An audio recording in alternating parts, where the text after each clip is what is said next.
Hey guys, അപ്പോൾ നമ്മൾ മൂകാംബികയിൽ പോയത് റൂമിലെത്തിയത് വരെ ഇട്ടിട്ടുള്ളൂ. അത് കഴിഞ്ഞ് രാത്രി നമ്മളിത് കുളിച്ച് ഫ്രഷായി ഒന്ന് തൊഴാൻ പോവുകയാണ്.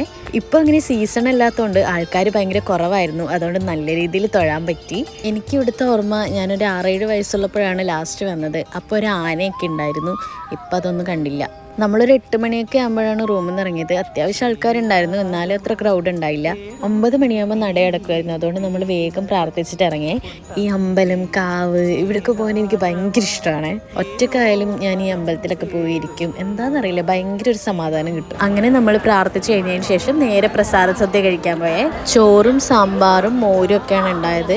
ഞാൻ ആദ്യമായിട്ടാണ് പച്ചരിച്ചോറ് കഴിക്കുന്നത്. ശരിക്കും അത് നല്ല രസമുണ്ടായിരുന്നു കഴിക്കാൻ വേണ്ടിയിട്ട്.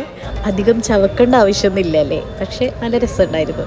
അപ്പോൾ ഇതേ ആ കാണുന്ന ഹോട്ടലാണ് നമ്മൾ സ്റ്റേ ചെയ്തിട്ടുണ്ടായത്.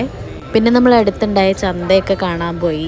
പെൺപിള്ളേരായ അറിയാലോ, വള, മാല, കമ്മൽ ഇതൊക്കെ കണ്ട് അവിടെ സ്റ്റക്കായി പോകും. അങ്ങനെ അവിടെ നിന്ന് കുറച്ച് സാധനമൊക്കെ മേടിച്ച് നമ്മളിത് നേരെ റൂമിലെത്തി. ഇവിടെയായിരുന്നു നമ്മൾ സ്റ്റേ ചെയ്തത്, ജ്യോതിസ് റെസിഡൻസി. നല്ല റൂംസും കാര്യങ്ങളൊക്കെ ആയിരുന്നു. അപ്പോൾ പിറ്റേന്ന് രാവിലെ അമ്പലത്തിൽ പോയ വീഡിയോ നാളെ വരുവേ. So stay tuned. ബൈ.